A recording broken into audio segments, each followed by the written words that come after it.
আসসালামু আলাইকুম। অপারেশন করছি জনাব মনিরুজ্জামান সাহেব এর বাম চোখ। উনি গতকাল হঠাৎ করে আমার চেম্বারে আসলেন, এসে বলছেন তার বাম চোখে সমস্যা হচ্ছে, অপারেশন করতে হবে। উনি গাজীপুর একটা হাসপাতালে গিয়েছিলেন, তারা অপারেশন করতে দ্বিমত পোষণ করছিল অথবা গড়িমসি করছিল। উনি আমাকে এসে বললেন আজই অপারেশন করতে হবে। যাই হোক, ওনার কিছুটা হাই মায়োপিয়া ছিল, -4 ডায়োপ্টার লেন্স লাগে তার আরেক চোখে, এই চোখেও এমনই লাগে। অপারেশনের আগে তার দৃষ্টিশক্তি দেখলাম 660 পার্শিয়াল, অর্থাৎ 660 যে লেখাটা আছে সেটাও সে পরিষ্কার দেখতে পারে না। যাই হোক, উনি এসেছেন বাংলাদেশ আই হসপিটাল উত্তরা শাখায়, যেখানে অপারেশন পরীক্ষা নিরীক্ষার সব সুযোগ আছে এবং আমাদের কাছে লেন্সের পর্যাপ্ত মজুদও আছে। কাজেই উনি যেহেতু আজই অপারেশন করতে চাইছেন, তার সব পরীক্ষা নিরীক্ষা সম্পন্ন করলাম। করার পরে ওনাকে বললাম যে আপনি নিশ্চিন্তে বসেন, আপনাকে কোনো ব্যান্ডেজ করব না, ইঞ্জেকশন দিব না, কাটাকাটি করব না, একটা সারফেস দিয়ে অর্থাৎ ড্রপ দিয়ে চোখ অবশ করে অপারেশন করে নিব। তাই শুরু করলাম। স্বাভাবিক নিয়মেই চোখে একটু ব্লুরেক্স দিয়ে অ্যান্টিরিয়র ক্যাপসুলটা স্টেইন করে ক্যাপসুলোরেক্সিস করছি। রেক্সিস এগিয়ে যাচ্ছে।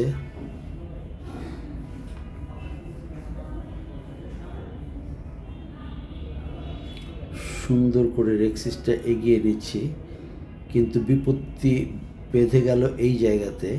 তার এই জায়গাতে একটা ক্যাপসুলার ফাইব্রোসিস রয়েছে, যে ফাইব্রোসিস থাকার কারণে রেক্সিসটা টেনে আনা যাচ্ছিল না। বেশি জোরে টানতে গেলে ছিঁড়ে যাবে। আমি সাধারণত অ্যান্টি ক্লকওয়াইজ ওয়েতে ক্যাপসুলোরেক্সিস করি, অনেক চেষ্টা করেও এটাকে আর ছাড়াতে পারলাম না। পরে আবার ক্লকওয়াইজ ওয়েতে আমি উল্টা দিক দিয়ে রেক্সিসটাকে টেনে নিয়ে আসার চেষ্টা করলাম।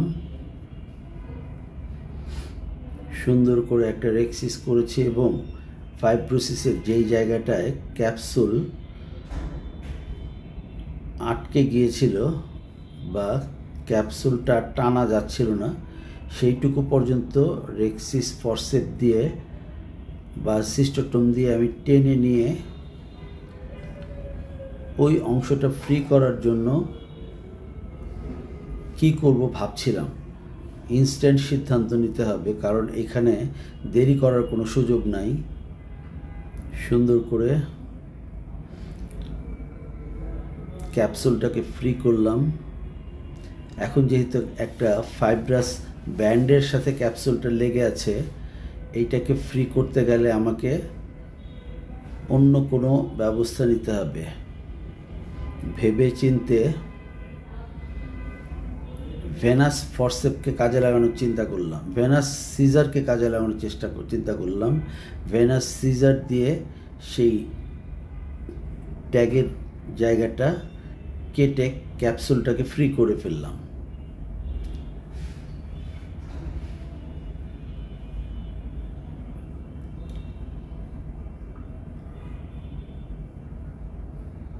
সুন্দর করে ক্যাপসুলটাকে ফ্রি করে এগিয়ে যাচ্ছি। অপারেশন করছি বাংলাদেশ আই হসপিটাল উত্তরা শাখায়। কার্ল জায়েস লুমেরা 700 মাইক্রোস্কোপ এবং সেঞ্চুরিয়ন গোল্ড ফ্যাকো মেশিন এর সহযোগিতায় আমি অপারেশন এগিয়ে নিয়ে যাচ্ছি। কোনো রকম ইঞ্জেকশনবিহীন ব্যান্ডেজবিহীন ফ্যাকো অপারেশন। যেহেতু রোগীর প্রি অপারেটিভ পাওয়ার ছিল -4 ডায়োপ্টার, কাজেই তার লেন্সের পাওয়ার লাগছে 17.5 ডায়োপ্টার। সেই 17.5 ডায়োপ্টার লেন্সও সবসময় অ্যাভেলেবল থাকে না, আমাদের বাংলাদেশ আই হসপিটালে ছিল, আমরা সেটা দিয়েই করে দিচ্ছি অপারেশন।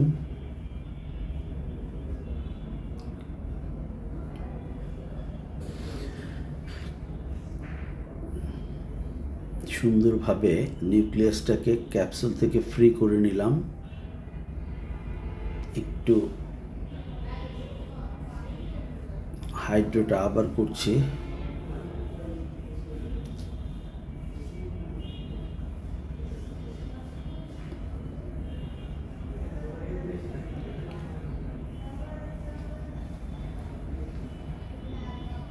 জেল দিয়ে এসিটা অন করে নিয়ে আবার একটু রোটেট করে নিচ্ছি। যত ফ্রি রোটেট করবে ব্যাগের মধ্যে নিউক্লিয়াস যত ফ্রি রোটেট করবে অপারেশন সুন্দর হওয়ার সম্ভাবনা তত বেড়ে যাবে। যত সুন্দর ক্যাপসুলার এক্সিস হবে অপারেশন তত সুন্দর হওয়ার সম্ভাবনা বেড়ে যাবে। আল্লাহর রহমতে সবই সুন্দরভাবে এগিয়ে যাচ্ছে। ফ্যাকো মেশিন ঢুকাচ্ছে। এটা সেঞ্চুরিয়ন গোল্ড ফ্যাকো মেশিন এর হ্যান্ডপিস এবং টিপ দেখা যাচ্ছে। প্রথমে কিছু লুজ কর্টিক্যাল ম্যাটারকে ইমালসিফাই করে নিয়ে নিচ্ছি।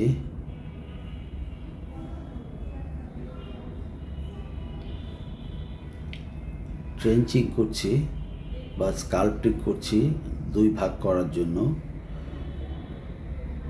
যেহেতু তার হাই মায়োপ কেস, কাজেই তার অ্যান্টেরিয়র চেম্বারটা অনেক ডিপ। এটা করার জন্য আমাকে ফ্লুইড হাইটটা কিছুটা কমিয়ে নিতে হয়েছে, কারণ ফ্লুইড হাইট বেশি থাকার জন্য আরও বেশি ডিপ হয়ে যাচ্ছে। ফ্লুইড হাইটটা কমিয়ে নিয়ে ডিভাইড করছি। 180 ডিগ্রি রোটেট করে নিলাম। রোটেট করে নিয়ে সুন্দরভাবে 2 ভাগ করতে হবে। যখন 2টা ভাগে সুন্দরভাবে ভাগ করা হবে তখন সেফটি অনেক বেড়ে যাবে অপারেশন করার। কাজেই সুন্দরভাবে 2টা হেমি সেকশন করে নিতে পারলে অপারেশন স্মুথ হওয়ার সম্ভাবনা বেশি, এবং সেইভাবে এগিয়ে যাচ্ছি। 2 ভাগ হয়ে গেছে। এখন 90 ডিগ্রি রোটেট করে আমি একটা হাফকে টেনে নিয়ে আসলাম। সুন্দরভাবে দেখা যাচ্ছে যে হ্যাঁ ইমালসিফাই হয়ে যাচ্ছে। এটা একটা গ্রেড 3 লেভেলের ক্যাটারেক্ট।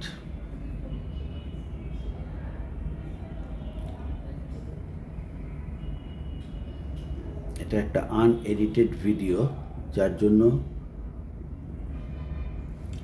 আমরা প্রত্যেকটা স্টেপ দেখতে চাচ্ছি। দেখা যাচ্ছে খুব সুন্দরভাবে।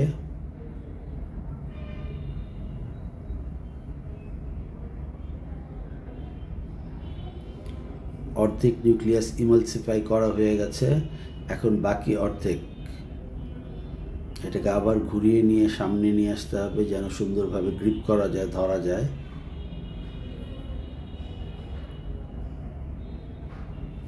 সুন্দরভাবে গ্রিপ করে এটাকেও আমরা ব্যাগ থেকে আস্তে করে বের করে নিয়ে আসলাম। যেহেতু অনেক ডিপ, কাজেই আমরা পিউপিলারি প্লেন লেভেলেই নিউক্লিয়াসটা ইমালসিফাই করব। পিউপিলারি প্লেন লেভেলে ইমালসিফাই করলে কর্নিয়ায় ইনজুরি হওয়ার চান্স কম থাকে, আবার পোস্টেরিয়র ক্যাপসুল ইনজুরি হওয়ার চান্সও কম থাকে। কাজেই সেফটি হিসাব করলে অবশ্যই পিউপিলারি লেভেলে ইমালসিফাই করা উচিত। খুব সুন্দরভাবে ইমালসিফাই হয়ে যাচ্ছে।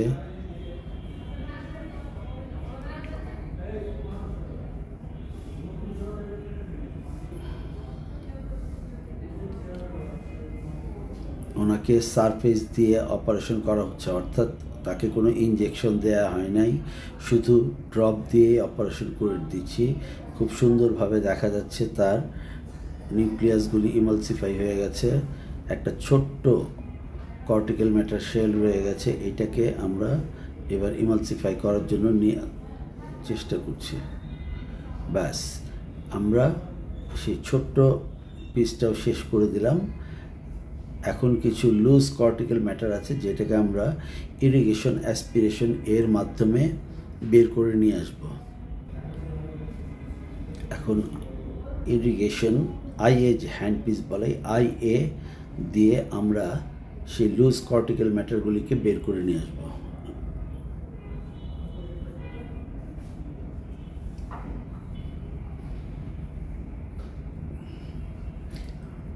বাংলাদেশ আই হসপিটাল উত্তরা শাখায় আমি এই অপারেশনটা করছি। এখানে অপারেশনের জন্য 2টা অপারেশন থিয়েটার আছে, যেখানে আমরা রেটিনার সার্জারি করতে পারি এবং ফ্যাকো সার্জারি করতে পারি, এবং একটা আলাদা ওটি আছে যেই ওটিতে আমরা চোখের ভিতরের সার্জারি ছাড়া যে বাইরের সার্জারি, যেমন নেত্রনালীর অপারেশন, টেরা রোগীর অপারেশন, চোখের পাতা পড়া বা টোসিস রোগীর অপারেশন, চোখে কোনো টিউমার থাকলে সেই টিউমারের অপারেশন, এইগুলি করতে পারি এমন একটা ডেডিকেটেড ওটিও আছে। অর্থাৎ আমরা মোট 3টা ওটি নিয়ে এই হাসপাতালকে সাজিয়েছি। খুব সুন্দরভাবে আমরা কর্টিক্যাল ম্যাটারগুলি বের করে নিয়ে আসছি। তার যেহেতু একটা ফাইব্রোসিসের লক্ষণ আছে, কাজেই তার কর্টিক্যাল ম্যাটারগুলিও বেশ ম্যাটেড অবস্থায় বা বেশ টাইটলি অ্যাডহেশন হয়ে থাকে। যতটুকু পারি পরিষ্কার করে দিয়েছি।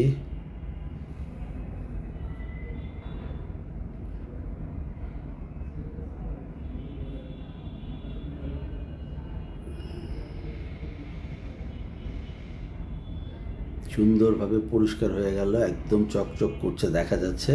এখন লেন্স দেবার পালা।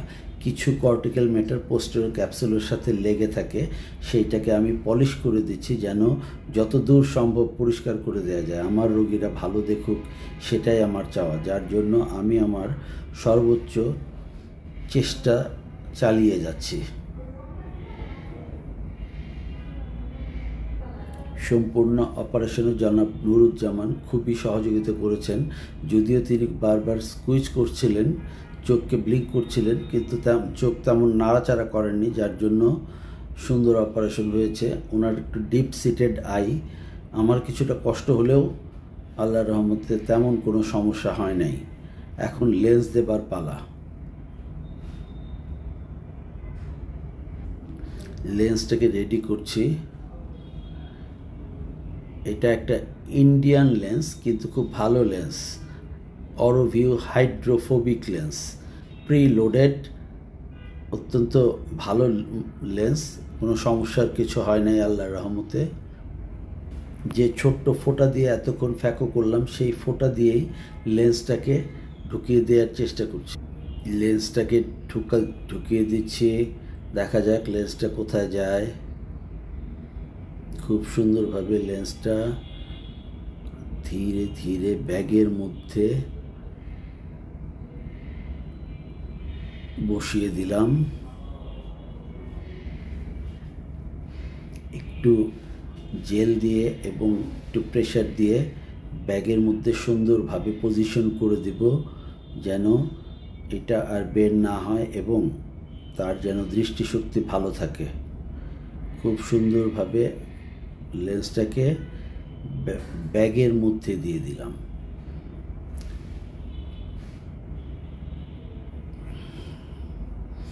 রোগী, দেখা যাচ্ছে রোগী চোখ নাড়াচ্ছে, তাকে যে ইঞ্জেকশন দেওয়া হয়নি বা অবশ করা হয়নি, এটা তার একটা প্রমাণ। রোগী খুব সুন্দর শান্তভাবেই ছিল, কিন্তু শেষের দিকে এসে উনি একটু চোখ নাড়াচ্ছিলেন, কোনো সমস্যা হয়নি। উনি যেটুকু চোখ নাড়িয়েছেন সেটা আমার অপারেশনে তেমন ব্যাঘাত ঘটায়নি। চোখের মধ্যে যে বাড়তি জেল ছিল, সেই জেলটাকে বের করে দিচ্ছি।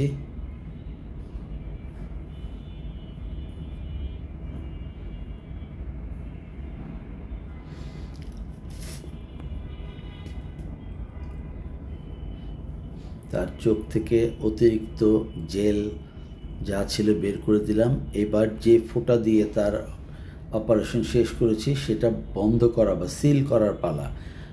এই প্রসেসটাকে আমরা বলি হাইড্রোসিলিং, অর্থাৎ পানি দিয়ে তার কর্নিয়ার স্ট্রমাটাকে ফুলিয়ে দিলে কর্নিয়া অ্যাপোজিশন হয়ে যায় এবং তার উন্ড বা যে ফোঁটা করেছি সেই ফোঁটাটা সিল হয়ে যায়। এই হাইড্রোসিলিংয়ের মাধ্যমে তার ফোঁটাটা সিল করে দিলাম। রোগী যেহেতু চোখ একটু বেশি নাড়ানো শুরু করেছে, কাজে একটু সিল করতে কষ্ট হচ্ছিল, তারপরও সুন্দরভাবে সিল করা গেছে।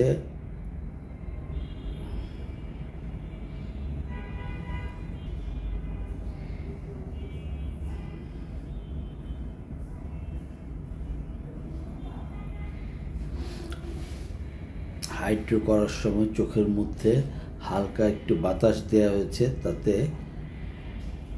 কর্নিয়াটা ভালো থাকবে।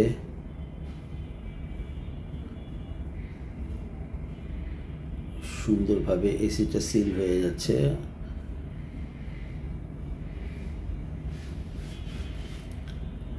একদম সুন্দরভাবে টাইট হয়ে গেছে এবং অপারেশন শেষ।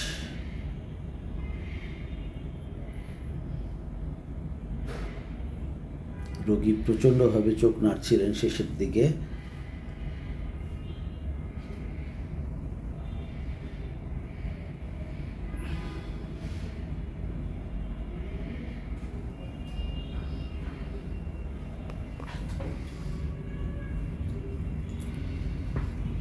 একটা স্পেকুলাম দিয়ে চোখটাকে খুলে রাখা ছিল, স্পেকুলামটা সরিয়ে দিলাম।